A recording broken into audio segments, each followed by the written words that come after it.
گرمی کے ایام پسینے سے شرابور، ایک جوان نے ٹھنڈے گلاس کا پانی لے جا کے دیا، کہا کہ یہ پی لو۔ اس نے سر اٹھا کر دیکھا اور کہا کہ میرا مولا حسین پیاسا ہے، میں کیسے یہ پانی پیوں؟ امام حسین علیہ السلام کا اثر صرف کربلا میں نہیں ہے، یہاں پر بھی ہے، صرف یہاں نہیں ہے بلکہ دنیا کے دوسرے کونے میں بھی ہے۔ یہ راتیں امام حسین علیہ السلام کے خیام میں رونے کی راتیں ہیں، گریے کی راتیں ہیں، مصائب میں ہر گزرتے دن کے ساتھ اضافہ ہو رہا ہے۔ یہ ایام مخصوص ہے ہر دن کسی ایک شہید کے لیے۔ ہم کربلا میں عام طور پر جن شہداء کا تذکرہ کرتے ہیں وہ معروف ہیں، غیر معروف شہداء کا تذکرہ عام طور پر نہیں کرتے۔ آج آپ نے اس سے پہلے حضرت قاسم کا تھوڑا بہت تذکرہ سنا، مصائب سنے۔ میں چاہوں گا کہ حضرت قاسم کے مصائب بھی بیان ہوں اور حضرت قاسم کے چھوٹے بھائی عبداللہ کے مصائب بھی بیان ہوں۔ کتنا مظلوم خاندان ہے کہ کربلا میں جب امام حسین اکیلے رہ گئے، کوئی نہیں تھا، حتیٰ حضرت علی اصغر بھی شہید ہو چکے تھے۔ امام حسین میدان میں تھے اور ہاتھ اٹھا کر پکار رہے تھے، حل من ناصر ینصرنی کی آواز دے رہے تھے۔ اس کیفیت میں خیمے سے ایک چھوٹا سا بچہ بھاگتے ہوئے نکلا۔ یہ کون ہے؟ عبداللہ ابن حسن، امام حسن کا ایک چھوٹا سا بچہ۔ یہ بچہ نکلا، گیا امام حسین کی طرف۔ امام حسین نے جیسے ہی بچے کو دیکھا فوراً پکارا کہ اس بچے کو روکو۔ زینب آئی، لیکن جب تک زینب سلام اللہ علیہا اس بچے تک پہنچتی اس وقت تک بچہ بہت آگے جا چکا تھا۔ امام حسن نے فرمایا کہ زینب آپ اندر چلی جائے خیمے میں۔ زینب واپس چلی گئی۔ یہ بچہ بھاگتے ہوئے آیا، حسین تنہا ہے، چاروں طرف سے کوئی کچھ پھینک رہا ہے حسین ابن علی کی طرف اور کوئی کچھ پھینک رہا ہے۔ اس اثنا میں یہ بچہ حسین ابن علی کے سامنے آیا اور اپنے آپ کو سپر بنا کر جیسے ہی اس نے ہاتھ بلند کیے، ایک شقیقہ ہاتھ چلا اور تلوار کا وار ہوا اور دونوں بازو قلم ہو گئے۔ جب یہ دونوں بازو قلم ہوئے تو حسین ابن علی نے اس یتیم بچے کو اپنے سینے سے لگایا۔ جیسے ہی سینے سے لگایا، حسین نیچے ہے زمین پر اور یہ بچہ حسین ابن علی کے سینے پر ہے، اور حسین ابن علی علیہ السلام کا اپنا بدن تیروں سے چھل لیا ہے۔ ایک ایسی کیفیت میں ہمارے عالم ہیں، مورخ ہیں، بڑے ہی دقیق نقطہ‌دان اور بہت دقیق احادیث بیان کرتے ہیں اور اہل دل بھی ہے۔ وہ کہتے ہیں کہ میں نے متقن اور یقینی حدیث دیکھی ہے جو یہ بتاتی ہے کہ جب لشکر والے حسین ابن علی کے قریب پہنچے تو اس بچے کو جدا کرنا چاہا۔ بچہ جب جدا نہیں ہوا تو خنجر سے اس بچے کے گلے پر جیسے ہی رکھا، بچہ سینے حسین پر تھا اور خنجر اس بچے کے گلے پر تھا۔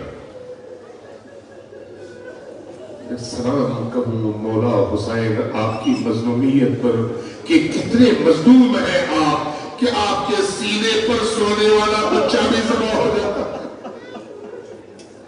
آپ کے سینے پر سونے والے اس قاسم کے چھوٹے بھائی پر بھی رحم نہیں کیا جاتا، رحم نہیں کیا جاتا۔ مظلومیت کا کیسا عالم ہے اہل البیت پر کہ حسین ابن علی شہیدوں کی تعداد بتا رہے ہیں اور شہادت کی جگہ بتا رہے ہیں۔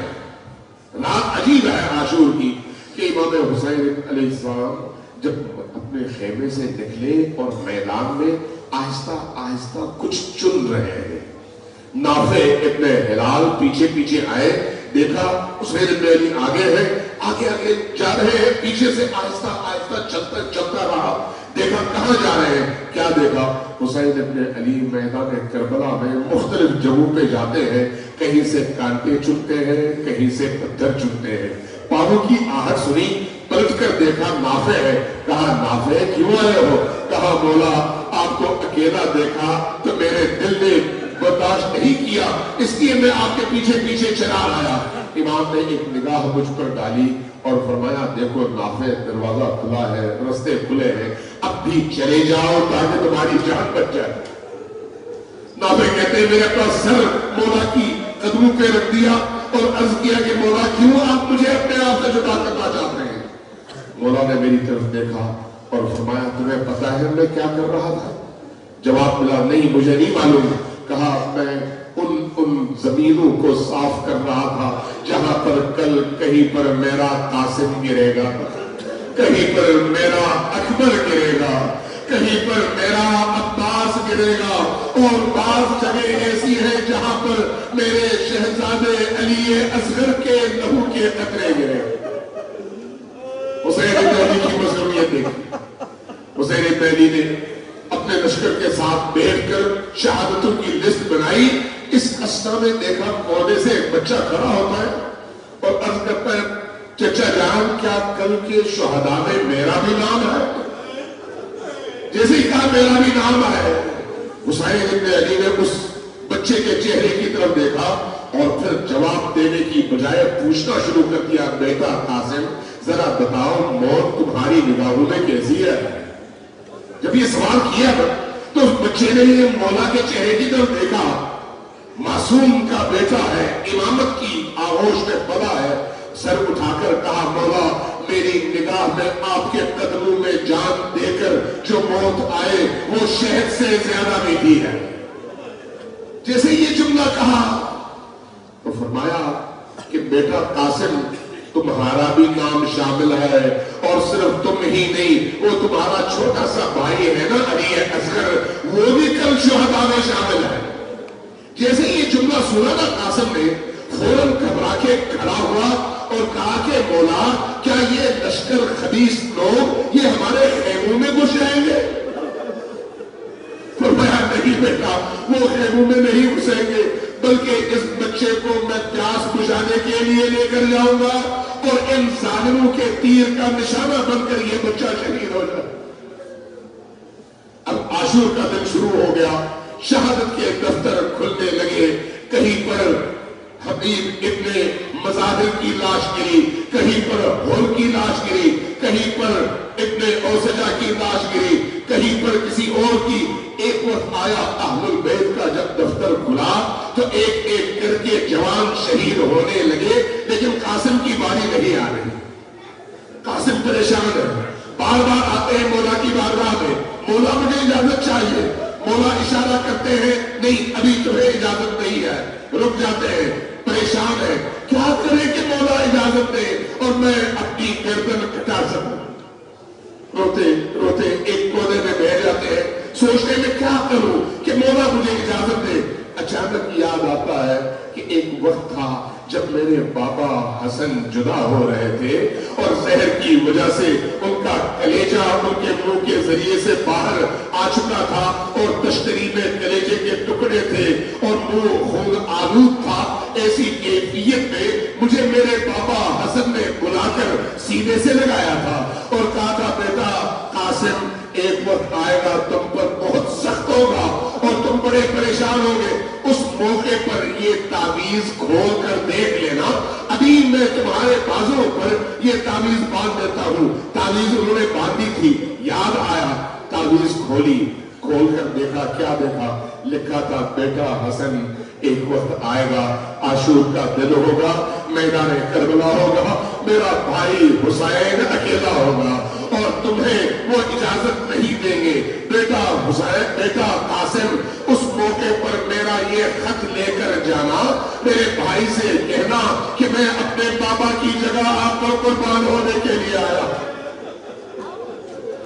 جیسے یہ خط نگاہوں کے سامنے سے گزرا ایک دفعہ چوما اور اب لبوں پر مسکراہٹ آئے اور تیزی سے بھاگتے ہوئے حسین کی بارگاہ میں حاضر ہوا. مولا مولا مجھے خط مل گیا. کیا ہے؟ لے آؤ. دیکھا جیسے ہی خط پر نگاہ پڑی مولا شروع ہوا، آنکھوں سے لگایا اور ناروں قطار رونے لگے.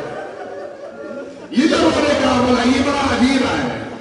کربلا کے 72 سے زیادہ شہداء میں سے کسی شہید کے موقع پر حسین کی یہ حالت نہیں ہوئی. لیکن اب کیا حالت ہے؟ ایک دفعہ اپنی جگہ سے اٹھے، قاسم کو اٹھایا، اپنے سینے سے لگایا اور پھر پھوٹ پھوٹ کر ایسے روئے کہ چچا اور بتیجے دونوں گر کر رش کھا کر زمین پر گر گئے. بڑی دیر بعد ہوش آیا. جب ہوش آیا تو اب اٹھ کر اپنے اس بچے کو تیار کرنے لگے. تاریخ میں لکھا ہے کہ بچہ اتنا چھوٹا تھا، نوجوان، کہ اس کے قد کا نہ تلوار، نہ ان کے پاس کوئی زرہ اور نہ ہی ان کے پاس کوئی ڈھال تھی.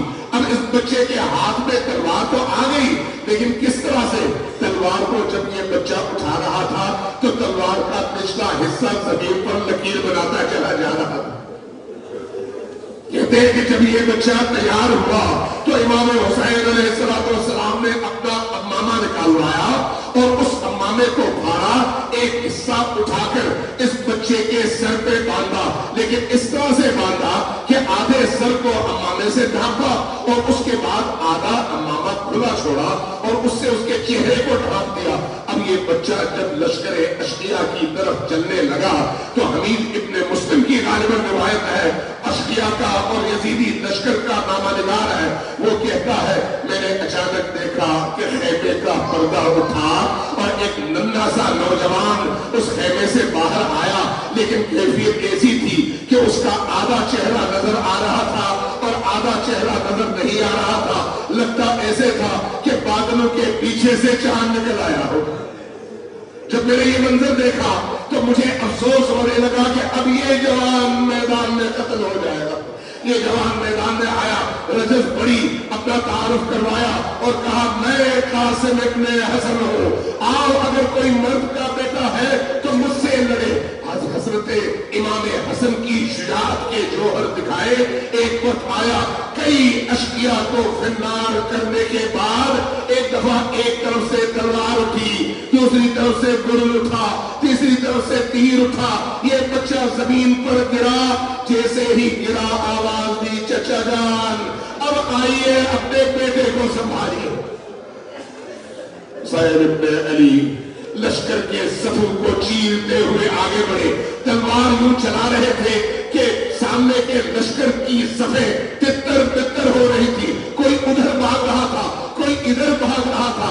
اس اسنا میں جب حسین ذرا قریب آئے اور سامنے والے لشکر سے تتر تتر ہونا شروع کیا تو ایک ایسا منظر تھا جو بڑا دردناک تھا. وہ کیا تھا؟ ادھر کے گھوڑے ادھر گزر گئے، ادھر کے گھوڑے ادھر گزر گئے، لیکن ان گھوڑوں کے ٹاپوں تلے قاسم کا ننھا سا بدن پامال ہو.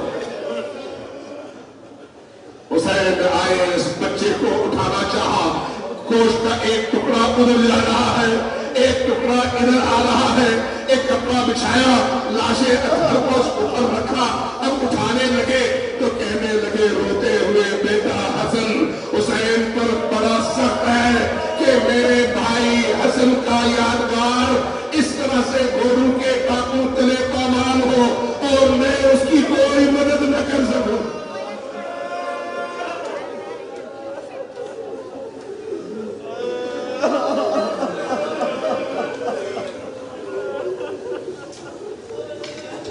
نسألك اللهم باسمك العظيم الأعظم الأعظم الأجل الأكرم يا الله. سب مل کر اونچی آواز سے پکاریے یا اللہ یا اللہ. اونچی آواز سے پکاریے یا اللہ یا اللہ یا اللہ یا اللہ یا اللہ یا اللہ یا اللہ یا اللہ یا رحمان یا رحیم یا مقلب القلوب ثبت قلوبنا على دینک. میں چند دعائیں مانگتا ہوں، دل سے آمین کہیں. یاد رکھیں آپ کی آنکھیں تر ہیں، مجلس حسین ہے، دل ٹوٹے ہوئے ہیں. ذکر مصائب سے آپ سب کے دل اس وقت نرم ہیں. آپ میں سے ہو سکتا ہے کسی ایک جوان، ایک مؤمن، ایک عزادار اور ایک ماتمی کی دعا قبول ہو اور اس کے تو پھر باقی تمام مؤمنین کی دعائیں بھی مستجاب ہو جائیں اور قبول ہو جائیں. خدایا ہم سب کے گناہوں کی مغفرت فرما، خدایا ہم سب کی خطا خطاؤں سے درگزر فرما خدایا ہم سب کی خطاؤں پر عیوب پر پردے ڈال دے اللہ ہمیں جب تک زندہ ہے حسین کی راہ میں چلنا نصیب فرما مرنے لگے تو علی اور حسین کی راہ پر موت عطا فرما اللہ ہمارے دلوں کو حسین کی نورانیت سے منور فرما اللہ ہمارے قلوب میں حسین کے ذکر کی لذتیں زندہ فرما اللہ جب تک ہم زندہ ہیں اہل البیت کے رستے پر ثبات قدم عطا فرما اللہ اہل البیت کے دوستوں کو آپس میں متحد فرما اہل البیت کے دشمنوں کو متفرق فرما اللہ امام زمان کے ظہور میں تاجیل فرما ہمیں ان کے آوار و انصار میں شمار فرما ان کی راہ میں موجود مشکلات کو دور فرما اللہ ہم سب کو موت سے پہلے توبہ کی توفیق عطا فرما اللہ قلب امام زمان کو ہم سب سے راضی فرما اللہ ہم سب کی جتنی بھی حاجات ہیں سب کو قبول فرما اللہ ہمارے اس جمع میں اس اجتماع میں جو جو حاجت مند ہے ان تمام حاجت مندوں کی حاجات کو قبول فرما جن کے ہاں فقر ہے تنگ دستی ہے بے روزگاری ہے خدایا تجھے کربلا والوں کا واسطہ ان کی اس پریشانی کو دور فرما بالا جو لوگ میں اولاد ہے انہیں تجھے حضرت علی اصغر کا واسطہ اولاد صالح اور ظالم نصیب فرما بالا ہم سب کے جتنے بھی مرحومین دنیا سے گزر چکے ہیں ان تمام مرحومین کو برزخ کی تمام مشکلات سے آزاد فرما ان کو برزخ کی نعمتوں سے مالا مال فرما بالا ان کی زندگیوں کو نور سے آراستہ فرما بالا ہم مرنے لگے تو ہمیں بھی نورانی ہو کر مرنا نصیب فرما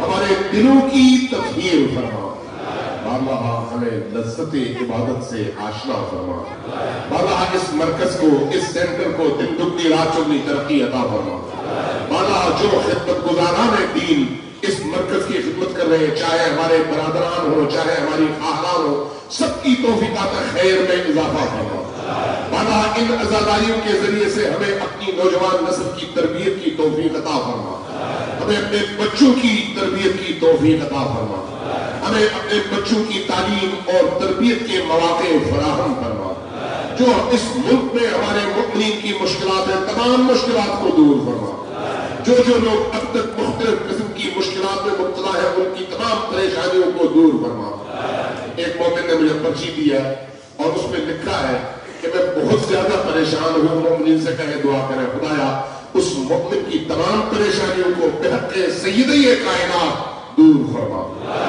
اس مجمع میں موجود تمام مومنین اور تمام مومنات کی تمام حاجات کو قبول فرما اللہ اس محرم کو ہماری زندگی کا آخری محرم قرار نہ دے اللہ اس محرم سے اگلے محرم تک ہمیں حسینی بن کر جینا اور حسینی بن کر استقامت کے ساتھ تیرے دین کی تبلیغ کرنا نصیب فرما ربنا تقبل منا انك انت السميع العليم برحمتك يا ارحم الراحمين وصلى الله على محمد وآله الطاهرين ان تمام دعاؤں کی اجابت کے لیے سب مل کر اونچی آواز سے مل کر دل کی گہرائیوں سے 3 بار صلوات محمد وآلہ